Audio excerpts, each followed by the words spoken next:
Hi friends, మన day to day life స్టైల్లో చాలామంది అవతలి వారికి నో అని చెప్పడానికి ఇబ్బంది పడిపోతూ ఉంటారు. చెప్పలేరు కూడా. ఏ విషయంలో అయినా ఎదుటి వ్యక్తి అడిగింది తన వల్ల కాకపోయినా, చేయడం ఇష్టం లేకపోయినా మొహమాటం కొద్దీ ఎస్ చెప్పి మరీ సమస్యలు కొని తెచ్చుకుంటూ ఉంటారు. ఫ్రెండ్స్లో అయినా రిలేషన్స్లో అయినా బంధం దూరం అవుతుందేమో, నేను లేదు కాదు చేయలేను అని చెప్తే అపార్థం చేసుకుంటారేమో అనే అభద్రతా భావంతో అతిమంచితనంతో లైఫ్లో మనశ్శాంతి లేకుండా చేసుకుంటున్నారు. ఎలా? ఎవరికైనా సరే నో చెప్పడం ఎలా చెప్పాలి? మీకు మీ చుట్టూ ఉన్న మీ ఫ్రెండ్స్ అండ్ రిలేటివ్స్లో ప్రతి ఒక్కరి మీద ఒక అభిప్రాయం అయితే ఖచ్చితంగా ఏర్పడి ఉంటుంది.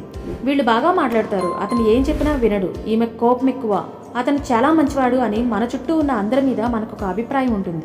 ఆ అభిప్రాయాన్ని బట్టే మనం నడుచుకుంటూ ఉంటాం. కానీ మీ బెస్ట్ ఇమేజ్ ఏంటి, మీరేంటో, మీ స్టాండర్డ్ అభిప్రాయాలేంటో తెలుసుకుని మీకు తగ్గట్టుగా ఎదుటి వ్యక్తి ఎలా నడవాలో అది మీ చేతిలోనే ఉంటుంది గాయస్. ఆ బెస్ట్ ఇమేజ్ ఏంటి అంటే అదే straightforward in a polite way. మీ ఫీలింగ్ని ర్యాష్గా కాకుండా మంచిగా, ప్రశాంతంగా మీ అభిప్రాయం ఏంటో అవతలి వ్యక్తికి ధైర్యంగా చెప్పగలగాలి.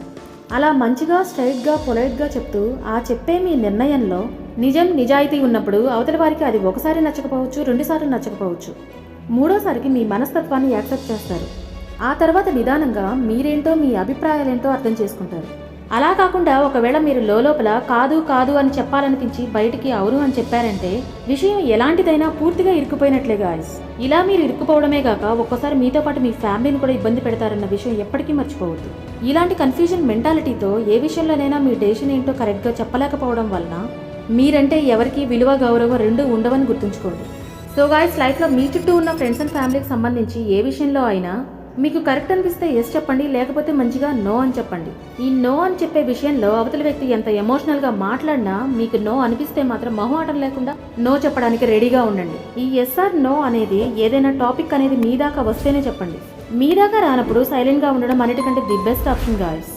ఈ ఎస్ఆర్ నో విషయంలో ఇలా క్లియర్గా ఉండడం వలన స్టార్టింగ్లో అసలు మీరేంటో అర్థం కాని వారితో కొంచెం ఇబ్బంది అనిపించినా అన్నీ ఆలోచించి తీసుకునే మీ నిర్ణయంలోని నిజాయితీ, మీరు మీ అభిప్రాయాన్ని కన్వే చేసే విధానం, ఏ విషయంలోనైనా మీకున్న క్లారిటీ అనేది మీకు లాంగ్ రన్లో చాలా హెల్ప్ అవుతుంది.